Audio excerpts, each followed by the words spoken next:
ইতিমধ্যে গুৱাহাটী মহানগৰীৰ বিভিন্ন প্ৰান্তত কৃত্ৰিম বানৰ যি সমস্যা সেই সমস্যা দেখিবলৈ পোৱা গৈছে। আমি বৰ্তমান উপস্থিত আছোঁ খ্ৰীষ্টান বস্তিত। খ্ৰীষ্টান বস্তিৰ পৰিৱেশ দেখুৱাইছে কেমেৰা পাৰ্চন হিৰণ্য দেখিবলৈ পাইছে। যথেষ্ট পানী হৈছে, পদপথলৈকে পানী নামি আহিছে, পানী উঠি আহিছে দেখিবলৈ পাইছে। আৰু এয়া যান বাহনৰ চলাচল সেই যান বাহনৰ চলাচল প্ৰায় ব্যাহত হৈ পৰিছে। পুৱাৰ ভাগৰীয়া 8 বজাৰ দৃশ্য এয়া খ্ৰীষ্টান বস্তিৰ পৰিৱেশ দেখিবলৈ পাইছে। যথেষ্ট পানী হৈছে পদপথলৈকে। হিৰণ্যই আমাৰ বাওঁফালে দেখুৱাব কিমান পানীয়ে GS ৰোডত দেখিবলৈ পাইছে। কেৱল খ্ৰীষ্টান বস্তিয়ে নহয়, চানমাৰীত পানী যথেষ্ট হৈছে, এককাল পৰ্যন্ত পানী হৈছে। ৰুক্মিণী গাঁৱৰ অঞ্চলত চানমাৰীত একাঠোতকৈ বেছি পানী হৈছে। কাহিলীপাৰাত দেখিবলৈ পোৱা গৈছে যথেষ্ট পানী হৈছে। এনেদৰে গুৱাহাটী মহানগৰীৰ যি পথ উপপথ আছে সকলো ঠাইতে এতিয়া পানী দেখিবলৈ পোৱা গৈছে। পাহাৰৰ পৰা গুৱাহাটী মহানগৰীৰ যি চাৰিওফালে পাহাৰ আছে, পাহাৰৰ পৰা পানী নামি আহিছে। আৰু ইতিমধ্যেই বতৰ বিজ্ঞান কেন্দ্ৰই সতৰ্কবাণী দিছে যে 5 ছেপ্টেম্বৰ পৰ্যন্ত মুখলধাৰ বৰষুণ হোৱাৰ সম্ভাৱনা আছে। আৰু আজি যিহেতু পুৱতি নিশাৰে পৰাই যথেষ্ট বৰষুণ হৈছিলে, তাৰ পৰিপ্ৰেক্ষিতত গুৱাহাটী মহানগৰীত এয়া দেখিবলৈ পাইছে এক সদায় দেখি থকা পৰিৱেশ, যি পৰিৱেশৰ কোনো ধৰণৰ সমস্যাৰ সমাধান দেখিবলৈ পোৱা নাযায়। আজিও গুৱাহাটী মহানগৰীত এয়া কৃত্ৰিম বানৰ সমস্যা।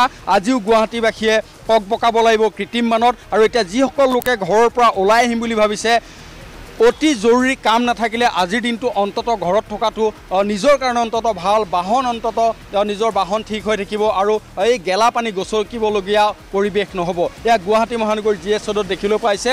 যিসকল লোক কামৰ বাবে পুৱাৰ ভাগত ওলাই আহিছে, এনেদৰে গেলা পানীৰ মাজেৰে যাত্ৰা কৰিবলগীয়া হৈছে।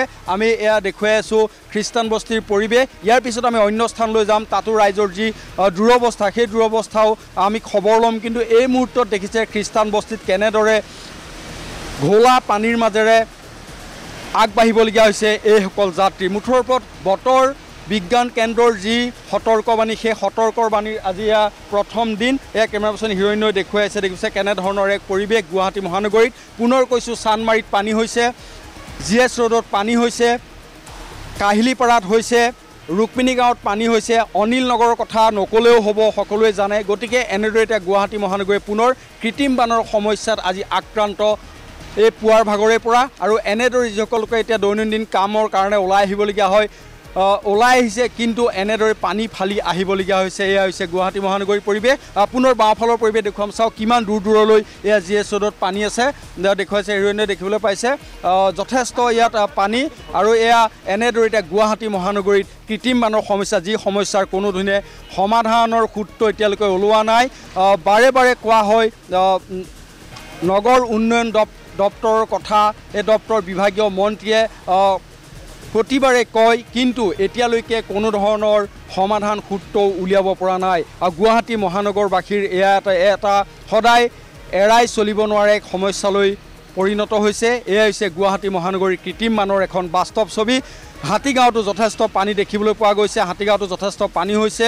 আজিৰ দিনটোত অন্ততঃ যিসকল লোক ঘৰত আছে, কোনো ধৰণৰ জৰুৰী কাম নাই, তেন্তে ঘৰৰ ভিতৰত থকাটো নিজৰ কাৰণে ভাল হ'ব। কাৰণ এই পানী গচকি আপুনি যদি ওলাই আহে, তেতিয়া দেখিব ইয়াত যান বাহনো যিকোনো মুহূৰ্ততে পানীৰ মাজত আবদ্ধ হৈ পৰাৰ সম্ভাৱনা আছে। যিহেতু বৰষুণ এতিয়াও এৰা নাই, গতিকে গুৱাহাটী মহানগৰীৰ আজি যি সমস্যা, এই সমস্যা কিমান ভয়াবহ ৰূপ ল'ব পাৰে এই মুহূৰ্তত কোৱাটো কঠিন। কাৰণ ইতিমধ্যে গুৱাহাটীবাসীয়ে এক ভয়ানক অভিজ্ঞতাৰ সন্মুখীন হৈছে। গতিকে তেনেধৰণৰ যাতে পৰিৱেশ নহওক, তাৰ কাৰণে সকলোৱে আশা কৰিছোঁ। কিন্তু এই মুহূৰ্তত ক'ব নোৱাৰি যে আজি বৰষুণ এই মুহূৰ্তত এৰিব, সেয়া কিন্তু ক'ব পৰা অৱস্থাত নাই।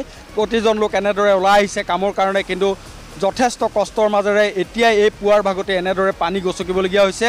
GS ৰোডত এয়া পানী দেখিছে, পদপথলৈকে পানী উঠিছে। মুঠৰ ওপৰত আজিৰ দিনটোত এয়া এক ভয়াৱহ সমস্যা গুৱাহাটী মহানগৰীৰ বাবে। আৰু মহানগৰবাসীৰ সন্মুখত আজিৰ দিনটো আটাইতকৈ জীয়াতু ভুগিবলগীয়া এটা পুৱাৰ এয়া আৰম্ভণি। আৰু ইয়াৰ পিছত দিনৰ ভাগৰ আৰু বিভিন্ন সময়ত কেনেধৰণৰ সমস্যা সন্মুখীন হ'ব সেয়াও ক'ব পৰা অৱস্থাত নাই। কাৰণ যান বাহন আৰক্ষীয়েও যান বাহন নিয়ন্ত্ৰণ কৰিব নোৱাৰা অৱস্থাৰ দেখিবলৈ পোৱা যায়। আজিৰ দিনটোতো যে যান বাহন আৰক্ষীয়ে নিয়ন্ত্ৰণ কৰিব পাৰিব। গতিকে যাৰ ঘৰত এই মুহূৰ্তত কৈছোঁ বাহন দুখন বা তিনিখনকৈ বাহন উলিয়াই আনে দৈনিক ৰাজপথলৈ, সেই বাহন যাতে আজি অন্ততঃ উলিয়াই আনি পৰাপক্ষত এখন বাহনেৰে অন্ততঃ তেওঁলোকে কাম চলাওক কাৰণ এনেধৰণৰ যদি 2-3খন বাহন গৰাকীয়ে লৈ আনে তেতিয়া ইয়াত আজি যান জঁটৰ সমস্যা হোৱাৰ যথেষ্ট সম্ভাৱনা আছে মুঠৰ ওপৰত মেদিনী এয়া GS ৰোডৰ পৰিৱেশ আমি অন্য স্থানলৈ যাম এতিয়া গুৱাহাটী মহানগৰীত কেৱল গেলা ঘোলা পানী আৰু কৃত্ৰিম বানৰ সমস্যাত পুনৰ আক্ৰান্ত মহানগৰবাসী